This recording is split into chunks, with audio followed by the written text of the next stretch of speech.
우리는 지금 출애굽기를 통하여 함께 은혜를 나누고 있습니다. 이 출애굽기는 여호와 하나님께서 아브라함과 이삭과 야곱에게 약속하셨죠. 그 약속이 무엇이었냐 그러면은 메시아 언약이라 이렇게 말씀을 드렸습니다. 이 메시아 언약은 바로 구원의 언약이죠.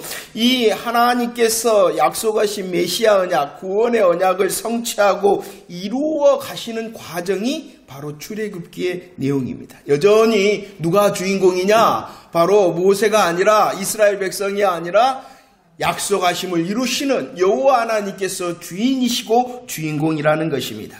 그 주인 되신 하나님께서 출애굽기 2장에서는 무엇을 이루시고 계시느냐? 약속을 이루시고 계십니다. 그 약속을 통하여 하나님의 나라를 건설 중이었는데 그 하나님의 나라를 건설하기 위하여 준비시킨 사람이 있죠. 그가 누구냐 그러면은 모세. 하나님의 구원의 언약을 성취하며 하나님의 나라를 건설하기 위하여 준비시킨 자, 그가 바로 모세입니다. 이 모세를 향하여 출애굽기 2장 10절은 이렇게 말씀하고 있죠. 2장 10절 말씀 읽어볼까요? 시작. 그가 그의 이름을 모세라 하여 이르되 이는 내가 그를 물에서 건져내었습니다 라고 말하고 있습니다. 하나님께서 메시아 언약을 성취하고 하나님의 나라를 이루시기 위하여 준비시킨 사람 모세. 그 모세의 이름을 10절에서는 이렇게 말합니다. 뭐라고요? 건져내었다. 모세의 이름이라는 뜻은 건져내었다는 것입니다. 참으로 놀라운 것은 이 모세라는 이름 자체가 무엇의 의미를 담고 있냐 그러면은 구원의 의미를 담고 있는 거예요. 건져내었다는, 사망의 자리에서 생명의 자리로 건져내었다. 물에서 건져내었다. 구원의 의미를 담고 있는 것이 바로 이 모세라는 이름이라는 것입니다. 이 모세는요, 신명기 34장 7절 말씀에 보면은 몇 년을 살았냐 그러면은 120년을 살았다는 것입니다. 120년. 이 모세의 인생이 120년인데 이것을 쉽게 세 번의 40년으로 나누어 생각해 볼 수가 있습니다. 세 번의 40년이면 몇 년이 되는 것입니까? 집중하고 있군요. 120년. 그런데 이 모세의 120년 중에 무려 80년의 세월이 바로 출애굽기 2장 한 장에 다 담겨져 있다는 것입니다. 자, 우리들이 은혜를 나눌 말씀은요, 출애굽기 2장 그 첫 번째 40년, 모세의 첫 번째 40년이 어떠했는가를 잠시 살펴보고자 합니다. 1절과 2절 말씀을 읽어볼까요? 1절과 2절 시작. 레위 가족 중 한 사람이 가서 레위 여자에게 장가들어 그 여자가 임신하여 아들을 낳았다. 모세가 태어났다는 것입니다. 모세가 태어났으니 몇 살? 1살. 2살인가요? 우리 나이로 하면? 1살. 모세가 태어났습니다. 모세가 태어났을 때는요, 바로의 철권 통치 아래 있었습니다. 이브리 사람의 아들이 태어나면 어떻게 하라고요? 나일강에 던져버려라, 죽여라 라는 명령 아래서 이 모세가 태어났다는 것입니다. 모세는 여자아이가 아니라 어떤 아이로? 남자아이로. 그래서 곧 모세는 어떻게 될 처지에 있었다고요? 죽어야 됐다는 것입니다. 죽어야 되는 사람이 모세라는 것입니다. 그러나 모세의 부모와 모세의 누이가 하나님 중심으로 믿음의 시선을 통하여 수고하였습니다. 그 수고의 어떠한 역사가 9절과 10절 말씀에 바로의 딸의 보호 아래에서 어머니 품에서 자랄 수 있게 되어졌다 라는 것입니다. 어머니 품에서 자랐습니다. 그런데 어느 세월이 되니까 어떻게 되었습니까? 바로의 딸의 아들로 입양되어졌다라고 말씀을 하고 있습니다. 우리는 지금 모세의 첫 번째 40년을 살피고 있습니다. 태어났습니다. 죽어야 되었습니다. 그러나 믿음의 수고자를 통하여 그가 건짐을 받았을 뿐만이 아니라 이제 시간이 뒤에서 어디로 옮겨집니까? 애굽의 바로의 궁으로 옮겨졌다는 것입니다. 9절 말씀을 보세요. 9절 말씀에 보면 이 바로의 딸이 요구한 것이 있어요. 모세의 어머니에게 무엇을 요구했냐 그러면 야 너는 젖을 먹이되 어떻게 먹이라고요? 나를 위하여. 내가 누구입니까? 바로의 딸 자신을 위하여 이 아이를 길러라 라고 말씀하고 있어요. 이 모세의 40년의 첫 번째 생활은 무엇이냐 그러면은 바로와 애굽을 위하여 길러진 사람이 누구냐? 바로 모세였다는 것입니다. 모세는 바로와 애굽을 위하여 길러진 사람. 그럴 뿐만 아니라 사도행전 7장 22절 말씀에 보면은 그는 말과 하는 일이 능력자였다라고 말합니다. 왜 능력자가 될 수 있었냐 그러면은요, 왜 그렇게 되어졌다고요? 애굽 사람의 모든 지혜를 배웠기 때문이라는 것입니다. 그런데 이 여기서 말하는 애굽 사람의 모든 지혜라는 것은 애굽의 사상과 애굽의 문화를 다 익힌 자가 바로 모세였다라고 말씀하고 있어요. 그는 말이나 일이나 능력자인데 그 능력이 어디서부터 시작되어졌냐 그러면 애굽의 것으로, 애굽의 사상과 애굽의 문화로부터였다라고 말씀을 합니다. 출애굽기 2장 19절 말씀에 보면은 한 가지 사건이 나옵니다. 이제 모세가 도망치잖아요. 이제 모세가 미디안 광야로 도망치는데 그때에 루엘이라 그랬는데 2장에서는 루엘이라고 그러고 3장에서는 이 루엘을 이드로라 이렇게 말합니다. 같은 사람입니다. 이 루엘들의 딸들을 도왔어요. 그러자 아버지가 묻습니다. 야, 너희들 왜 이렇게 빨리 왔니? 그러니까 그 딸들이 말합니다. 있잖아요.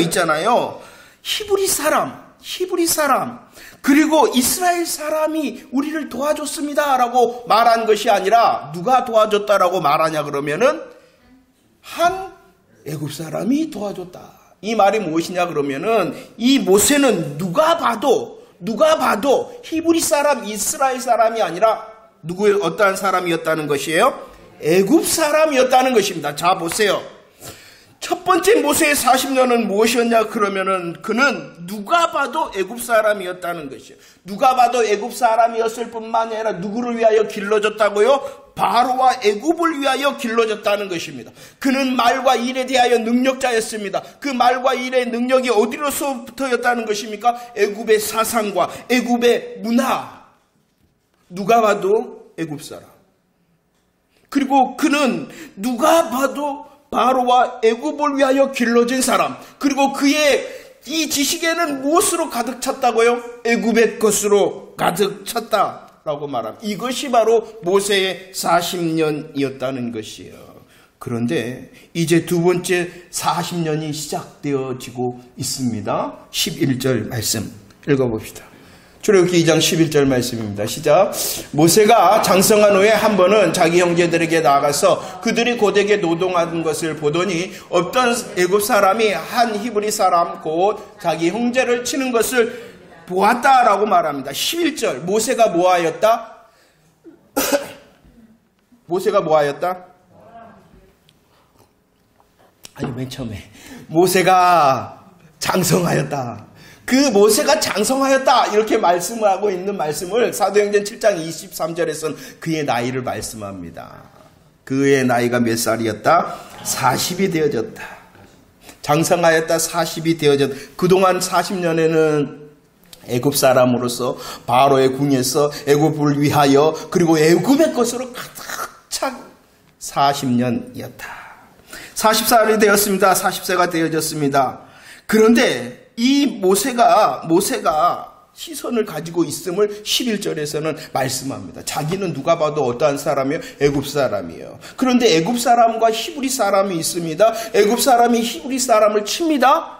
그럴 때에 이 모세의 시선이 무엇입니까? 누구를 형제라 그러냐 그러면은 히브리 사람이 누구냐 그러면 종입니다. 히브리 사람이 누구냐 그러면은요 노예입니다. 그런데 지금 자기는 애굽 사람으로서 그들의 주인이에요.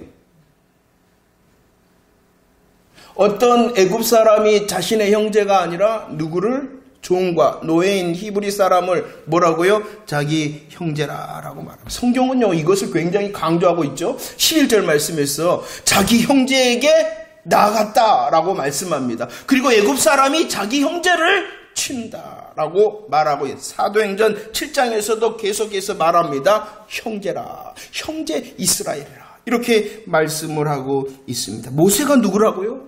모세는 애굽의 궁에서 자랐습니다. 모세가 누구라고요? 애굽의 모든 것을 배운 애굽의 능력자였습니다. 모세가 누구라고요? 누가 봐도 애굽 사람이었습니다. 그러나 히브리 사람을 자기 형제로 아는 자였다라고 말씀을 합니다. 왜? 어떻게 해서 이랬을까요? 정체성. 내가 누구인가? 정체성. 이 모세의 정체성. 애굽 사람을 자기의 형제로 아는 것이 아니라 히브리 사람, 종이요 노예인 이 히브리 사람, 이스라엘 사람들을 자기 형제로 아는 이 모세의 정체성은 어떻게 해서 생긴 것일까요? 성경은 자세히 설명하고 있지 않지만 분명히 힌트를 주고 있습니다. 그 힌트는 9절 말씀입니다. 9절 시작. 바로의 딸이 그에게 이르되 이 아기를 데려다가 나를 위하여 젖을 먹이라. 내가 그 싹을 주리라. 여인이 아기를 데려다가 젖을 먹였다. 바로의 딸은요, 자기를 위하여, 애굽을 위하여, 바로를 위하여 이 아이를 기르라라고 말씀을 했는데, 이 명령을 받은 이 모세의 어머니가 누구냐는 거예요. 모세의 어머니는 믿음의 시선으로, 하나님의 중심으로 세 달을 숨긴 믿음의 수고자였습니다. 세 달을 숨겼을 뿐만 아니라 그를 위하여 하나님의 시선과 하나님의 중심으로 또 무엇을 만들었어요? 테바, 갈대 상자를 만든 어머니였습니다.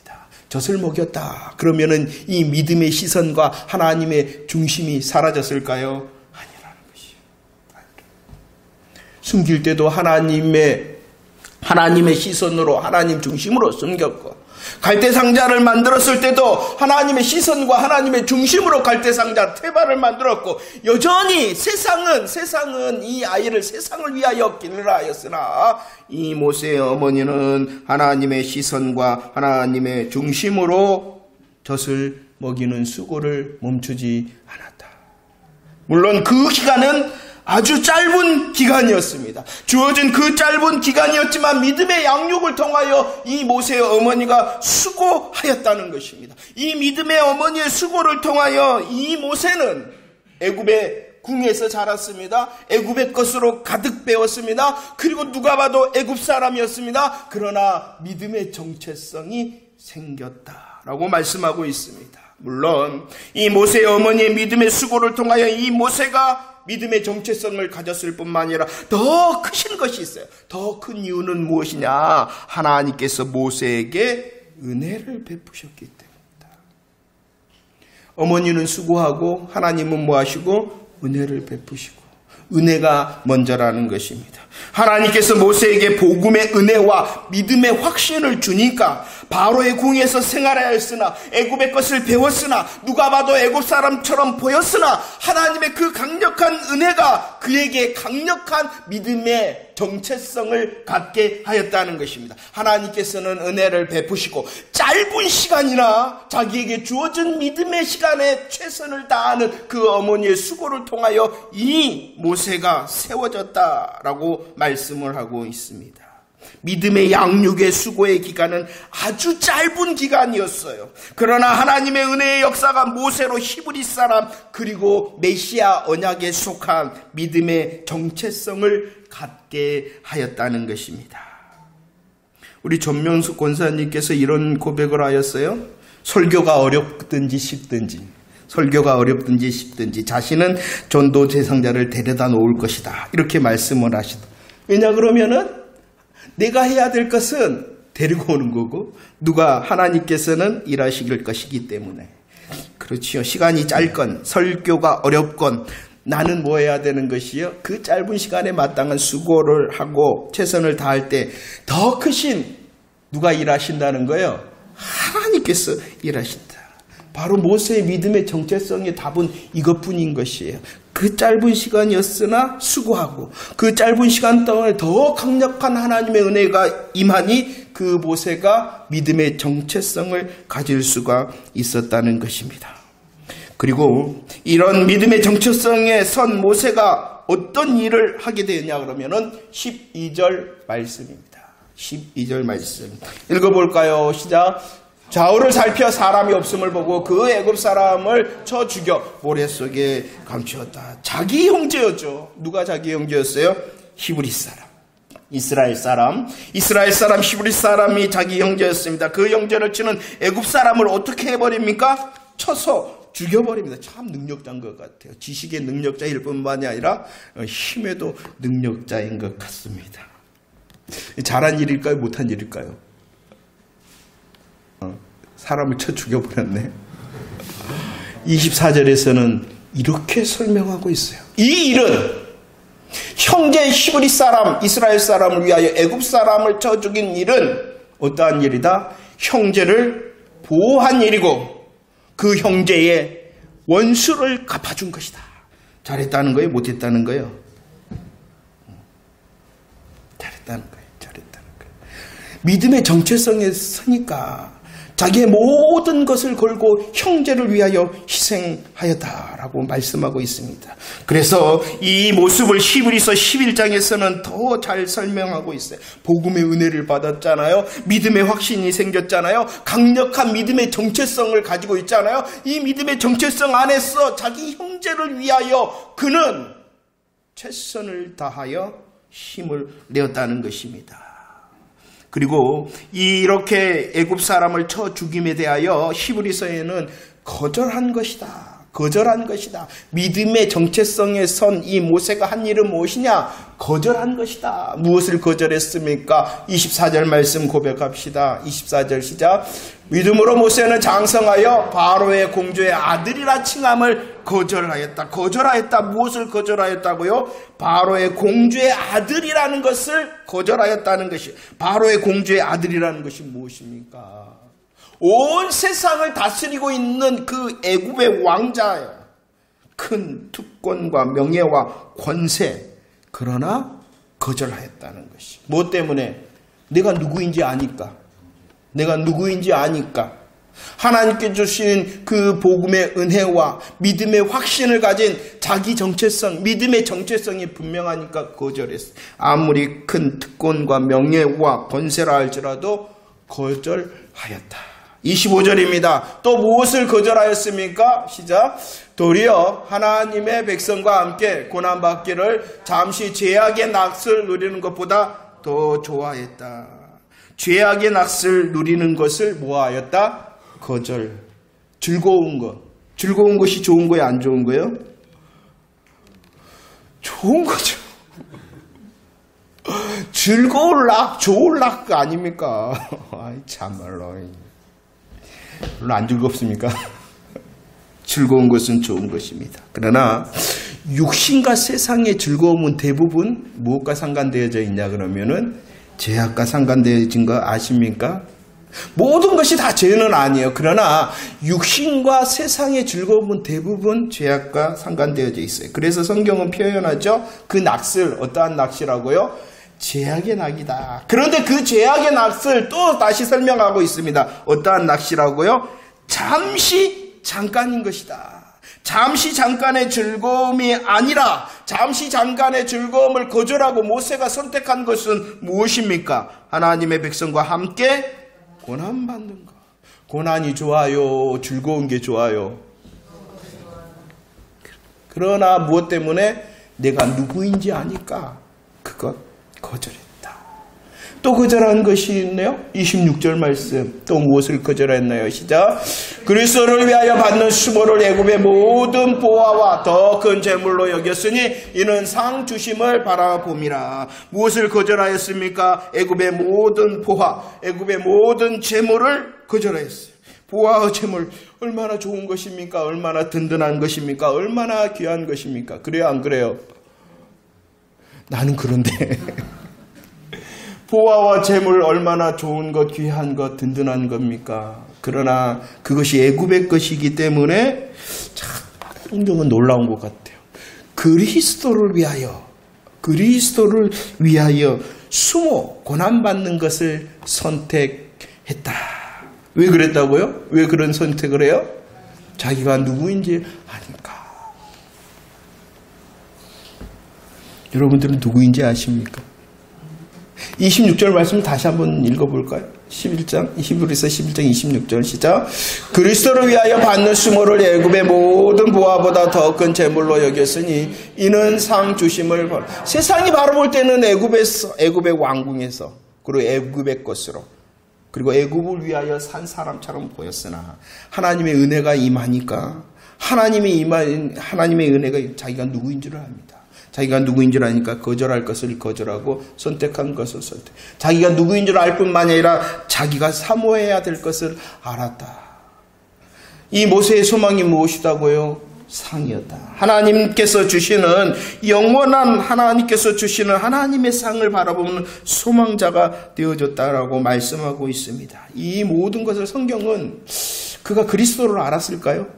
그러나 복음 메시아 언약 안에 있으니까 그리스도를 위한 것이 되어지는 거예요. 저와 여러분들이 예수 그리스도의 이름으로 사는 것이 그리스도를 위한 것이 되어지는 거예요. 반대로 저와 여러분들이 그리스도를 위하여 살지 내 중심으로 살고 세상 것을 향하여 사는 것은 그리스도를 위한 게 아닌 것이다. 질문합니다. 비가 내리네요. 질문합니다. 예수 그리스도의 십자가와 부활의 복음의 사실을 여러분들은 정말로 믿습니까? 예수님께서 정말 나의 죄를 위하여 십자가에 죽으셨고 부활하심을 통하여 죄의 사함을 보여주시는 능력으로 생명으로 우리를 옮기셨다는 그 복음의 사실을 정말로 믿으십니까? 복음의 사실을 믿는 자 되었다면 저와 여러분들은 이제 어린 양의 신부가 되어졌어. 주님께서 다시 오시마 약속을 하신 다시 오실 주님을 소망하고 있는 자 맞습니까? 이 말을 한다면 다시 십자가를 믿고 부활을 믿고 주님께서 다시 오시는 재림의 사실을 믿는다면 저와 여러분들은 믿음의 정체성을 가지고 있다라는 것인데 정말로 믿음의 정체성, 내가 누구인 줄 알고 내가 정말로 사모해야 될 것이 무엇인지 잘 알고 있는 사람 맞습니까? 모세의 소속은 애굽이 아니었습니다. 모세의 소속은 애굽이 아니었을 뿐만 아니라 바로를 위하여 사는 자도 아니었습니다. 모세의 소속은 메시아 언약 안에서 히브리 사람 되어졌으며 이 모세의 소속은 그리스도를 위하는 하늘 소망자였다라고 말씀합니다. 많은 사람들은 그런데 소속을 싫어합니다. 소속되어지는 것을 싫어합니다. 왜요? 소속된다는 것은 때로는 부담이 되고 때로는 손해보기 때문이라는 것입니다. 소속된다는 것은 자기 중심을 내려놓는다는 것입니다. 그러나 모세는 소속되어졌습니다. 여러분, 그리스도께 소속되어진 자 맞습니까? 예수 그리스도께 소속되어졌을 뿐만 아니라 주님의 몸된 광양 주성교회 공동체에 소속된 자가 맞습니까?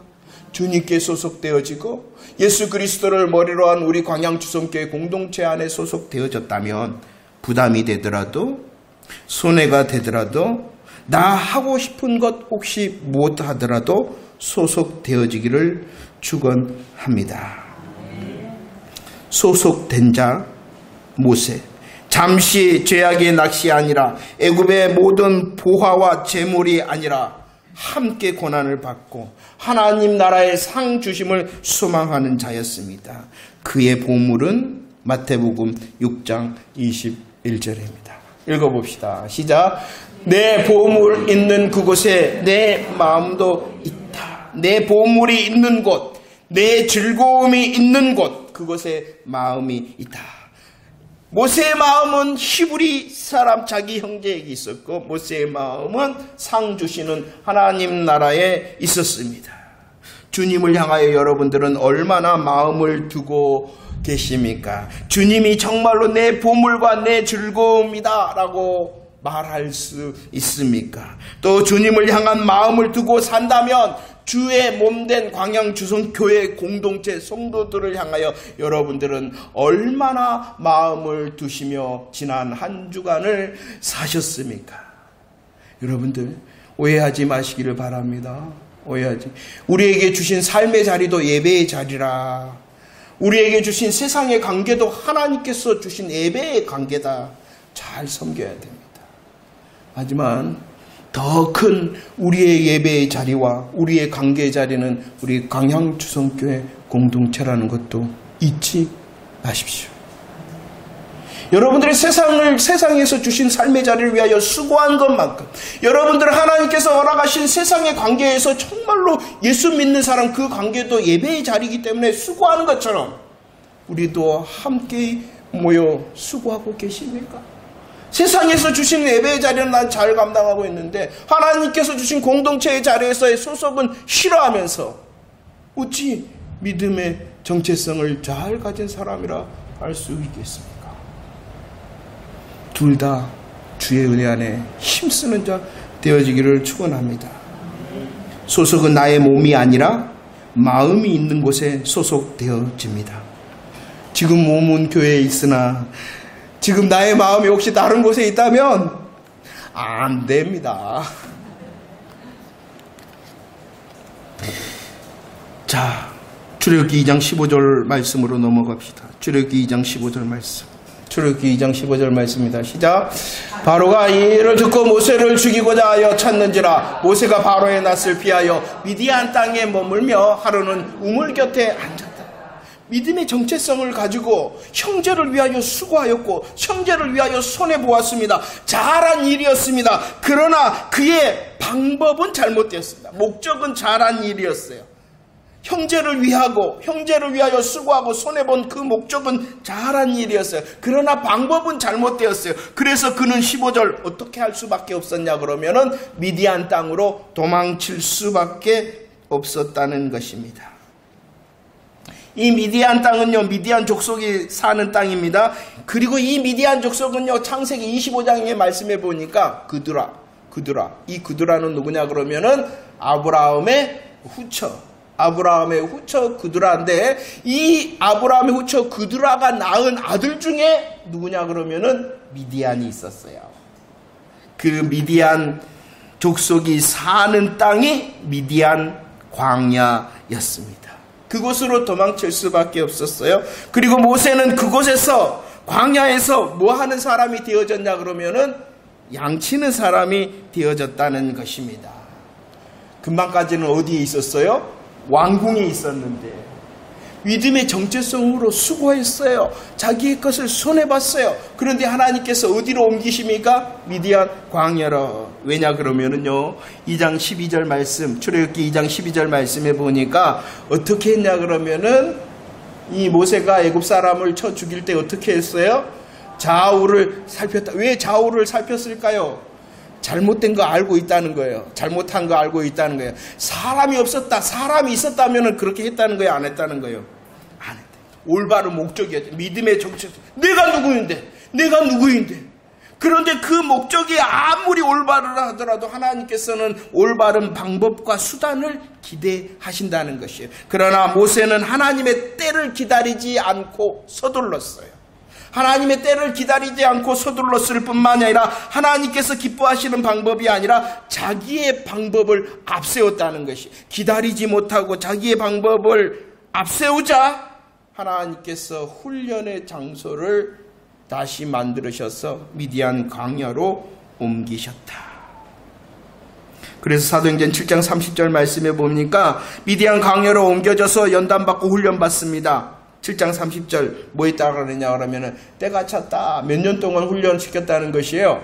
40년 동안 하나님께서 옮기셨습니다. 애굽의 왕자로서 40년을 살게 하더니 이제 광야에 양치는 자로 40년 광야에서 연단받고 훈련받게 하셨다는 것입니다. 왜 그러셨냐 그러면은요, 왕궁에서는요 하나님께서 능력자로 연단하고 훈련하셨어요. 능력이 있어야 돼요. 그랬을 뿐만이 아니라 이제 미디안 광야로 옮겨서서 그 연단과 훈련의 장소에서 하나님께서 어떻게 하시냐 그러면은 4장 10절 말씀. 4장 10절 고백할까요? 시작. 나는 입이 뻣뻣하고 혀가 모든 것을 할 수 있는 자였어요. 말과 일에 능할 뿐만이 아니라 자기의 백도 너무나도 좋았어요. 모든 것을 할 수 있는 자. 그렇기 때문에 어떻게 했다고요? 기다리지 않았어요. 자기의 것을 앞세웠어요. 그러자 하나님께서 옮기십니다. 40년 동안 깨부셔서 그의 고백이 무엇입니까? 나는 다 할 수 있는 사람이 아니라 나는 뻣뻣합니다. 나는 둔합니다. 그리고 이 뻣뻣함과 혀가 둔함뿐만이 아니라 하나님께서 준비하시는 이 두 번째 40년 동안에 무엇을 이루고자 하셨냐 그러면 세 번째 40년이 기다리고 있잖아요. 세 번째 40년. 여러분들, 모세의 세 번째 40년은 어디에 있었냐 그러면은 여전히 광야에 있었어요. 그런데 혼자 있는 것이 아니라 누구와 있었냐 그러면은 지지리도 말 안 듣는 애굽 사람들과 있었어요. 그런데 그 애굽 사람들이란데 말을 해야지 틀렸다고. 이스라엘 사람, 지지리도 말 안 듣는 애굽 사람이 나오죠. 곧 있으면. 이스라엘 사람 지지리도 말. 그들의 인도자가 되어졌기 때문에 하나님께서 민수기 12장 3절 그 두 번째에 나는 뻣뻣합니다. 나는 둔합니다. 할 뿐만 아니라 어떤 사람으로 훈련시키셨냐 그러면은 이 지변의 모든 사람보다도 온유한 사람. 왜냐 그러면은 세 번째 40년이 있기 때문이죠. 세 번째 40년을 위하여 하나님께서 그를 나는 할 수 없습니다. 그럼 내가 할 수 없으니까 누구만 의지하겠어요? 그리고 이스라엘 사람들을 인도하는 눈에 보이는 인도자이기 때문에 어떻게 해야 되겠어요? 오늘 말씀을 정리합니다. 지금 이 모든 것은 모세가 주인공이 아니라 하나님께서 주인공이십니다. 메시아 언약을 하시고 그 메시아 언약, 구원의 언약을 성취하심으로 하나님의 나라를 이루어 가시는 하나님의 열심과 성취를 말씀하고 있는 것입니다. 그 하나님과 열심과 성취 가운데 누구를 하나님께서 지금 준비시키고 사용하고 있는 거예요? 그 모세의 자리가 거기인 것이에요. 하나님께서는 모세를 준비시키고 계셨습니다. 모세를 애굽의 왕궁으로 옮기셨죠. 그 애굽의 왕궁에서 말과 일에 능한 자, 능력자가 되게 하셨습니다. 누가 그렇게 하셨다고요? 하나님께서는 복음의 은혜를 베푸셔서 애굽의 왕궁에 가고 애굽을 위하여 바로를 위하여 길러주고 애굽의 것을 가진 사람이었으나 은혜를 통하여 강력한 믿음의 정체성을 가진 자 되게 하셨어요. 그리고 그의 서두름과 그의 방법이 합당치 않으므로 하나님께서 미디안 광야로 옮기십니다. 그러나 그 미디안 광야조차도 하나님께서 준비하신 곳이었다. 하나님께서 준비하심으로 자기를 내려놓고 오직 주만 의지하는 자, 온유한 자가 되게 하셨다. 놀라운 사실이 무엇인지 아십니까? 이토록 하나님께서 준비하심으로 이루신 하나님께서 지금도 준비하시고 일하신다는 것입니다. 여호와 하나님께서는 지금도 하나님 백성된 저와 여러분들 한 사람 한 사람을 통하여 하나님의 나라가 확장이 되어지고 하나님의 구원의 계획이 계속되어지기를 원하신다는 것입니다.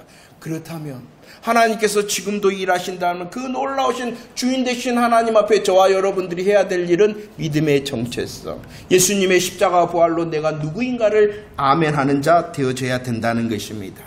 우리들은 수요일마다 고백합니다. 우리의 믿음의 정체성을 함께 고백합시다. 시작! 나는 예수 사람들입니다. 우리는 예수 사람들입니다. 이것이 바로 믿음의 정체성인 것입니다. 그 믿음의 정체성으로 우리는 때로는 애굽 왕궁에서 때로는 우리들 믿음의 정체성이 있으나 때로는 왕궁에 있게 하실 것입니다. 하나님께서 믿음의 정체성으로 어떨 때는 미디안 광야에 있게 하실 것입니다. 그래도 주를 위하는 자 되어지기를 축원합니다.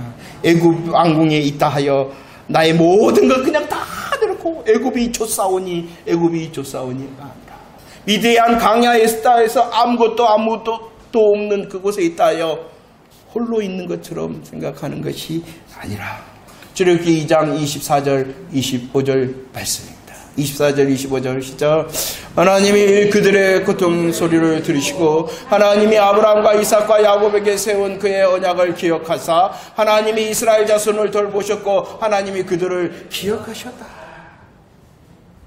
저와 여러분들이 왕궁에 있을지라도 저와 여러분들이 아무도 없는 이 미디안 광야에 있을지라도 강력한 믿음의 정체성을 가지고 하나님을 바라보며 내가 왕궁에 있든지 미디안 광야에 있든지 하나님께서는 나를 들으신다. 하나님께서는 나를 기억하신다. 하나님께서는 나를 지금 돌보시고 계신다는 하나님의 은혜의 역사를 사모하는 저와 여러분들이 되어지기를 축원합니다.